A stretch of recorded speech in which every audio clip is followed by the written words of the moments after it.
আপনারা যারা চায়না থেকে সরাসরি অন্য যে কোনো দেশে ব্যাংকের মাধ্যমে টাকা পাঠাইতে চান, তাদের জন্য এই ভিডিওটা। আপনাদের প্রথমে চলে আসতে হবে চায়নার আইসিবিসি ব্যাংকে, যেটা ইন্ডাস্ট্রিয়াল কমার্শিয়াল ব্যাংক। এখানে এসে আপনার পাসপোর্ট এবং ব্যাংক কার্ড দিয়ে একটা ছোট্ট ডিভাইস নিয়ে নিতে হবে। যেটা নেওয়ার পর আপনি খুব সহজেই যে কোনো দেশে টাকা পাঠাতে পারবেন। শুধুমাত্র আপনাকে ব্যাংকে আইসা ওই দেশের কারেন্সি অনুযায়ী টাকা বা ডলার বা ইউরো সেটা রিচার্জ করে নিতে হবে। করার পর থেকে আপনি শুধু ওই ডিভাইসটা অন কইরা ব্যাংকে যে অ্যাপ্লিকেশান আছে ওই অ্যাপ্লিকেশানের মাধ্যমে টাকা পাঠিয়ে দিতে পারবেন। যেমন আমি এই যে ওয়েট করতেছিলাম, আমার সিরিয়াল নাম্বার ছিল 28।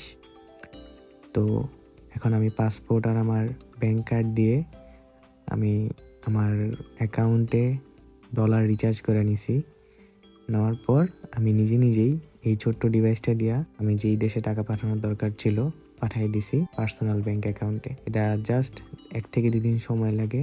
এটাই একমাত্র সুবিধা চায়না থেকে লিগ্যালভাবে ব্যাংকের মাধ্যমে যে কোনো দেশে টাকা পাঠানোর।